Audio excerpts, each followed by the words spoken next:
Jom kita pergi umrah. Alhamdulillah, syukur kepada Allah kerana hajat untuk pergi menunaikan ibadat umrah Allah makbulkan.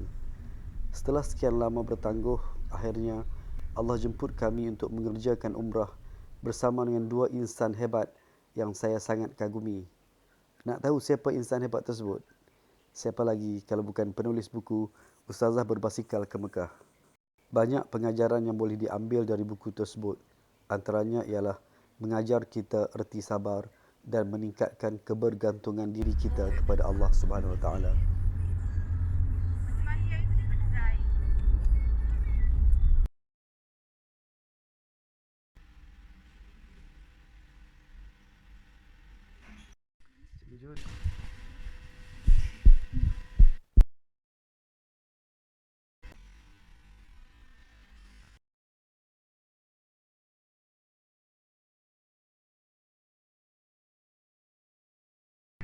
Okay, setakat ni faham? Jelas kan? Alright.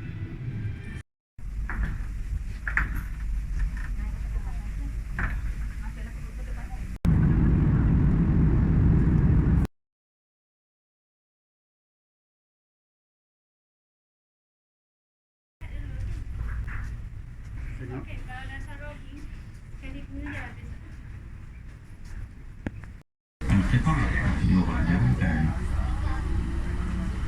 Next station.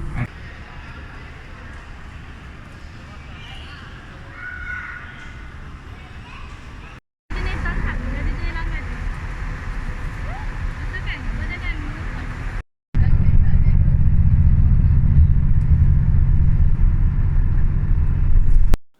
Taif adalah sebuah bandar kecil yang terletak di bahagian barat daya Arab Saudi.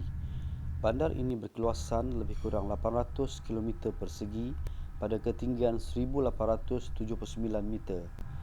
Cuacanya yang dingin dan tanahnya yang subur telah menjadikan Taif sebagai salah satu daerah pertanian terpenting di Arab Saudi.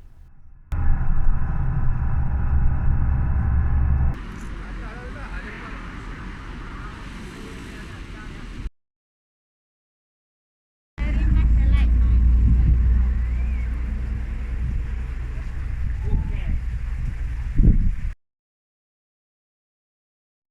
Bandar Taif menjadi tumpuan sebahagian besar jemaah haji dan umrah kerana udaranya yang segar, nyaman dan dingin.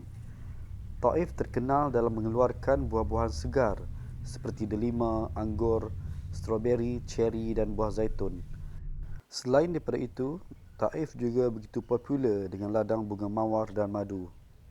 Bandar Taif juga menyimpan 1001 sejarah silam mengenai jejak perjalanan dakwah Rasulullah SAW.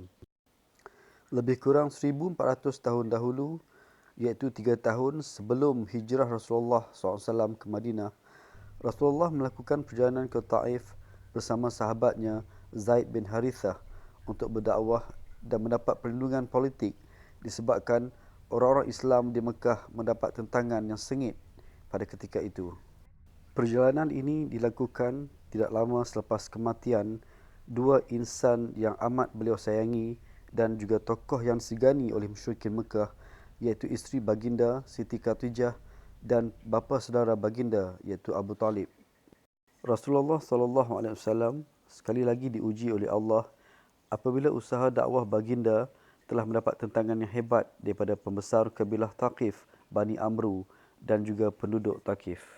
Bukan sahaja dakwah baginda Rasulullah SAW ditolak, tetapi baginda telah dihalau, dihina dan disakiti. Nabi Muhammad SAW dan Zaid bin Harithah dilontar dengan batu sehingga baginda mengalami kecederaan dan luka parah. Dalam perjalanan dari Taif menuju ke kota Mekah, di antara tempat yang sempat dilawati adalah Masjid Abdullah bin Abbas.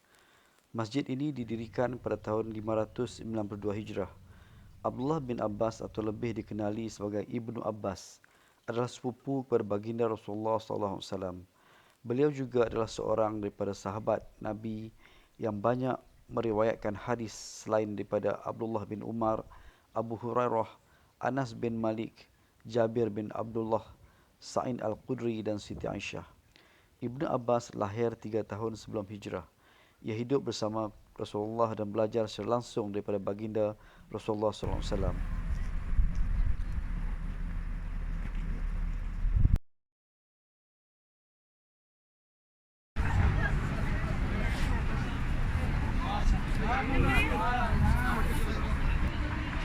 Ziarah di Bandar Taif seperti tidak lengkap sekiranya tidak singgah di pasar buah-buahan.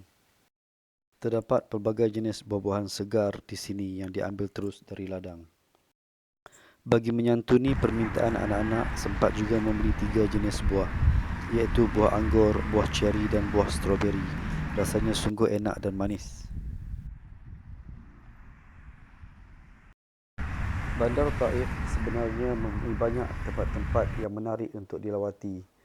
Namun disebabkan kesuntukan masa, kami hanya sempat melawat Masjid Abdullah bin Abbas dan pasar buah-buahan. Semasa lawatan di Kota Taif, Mutawif Ustaz Ahmad Isa berkongsi kisah bagaimana pertemuan Rasulullah SAW dengan Adas, iaitu orang yang pertama memeluk Islam di Taif. Ketika Rasulullah berkunjung ke Taif, Adas telah memberi buah anggur kepada Rasulullah. Ketika hendak makan, Rasulullah membaca bismillah sehingga menyebabkan Adas terkejut kerana tidak pernah mendengar ucapan itu, lantas bertanya agama Rasulullah. Sejurus Rasulullah mengatakan Islam, Adas merangkul dan mencium tangan baginda dan seterusnya memeluk Islam. Itu ada sedikit talimat untuk kita akan keluar manazil buat niat umrah. Dalam perjalanan ke Mekah, kami berhenti di Khan Al-Manazil yang terletak di Taif untuk berniat ihram umrah. لبيك اللهم لبيك لبيك لا شريك لك لبيك إن الحمد والنعمة لك والملك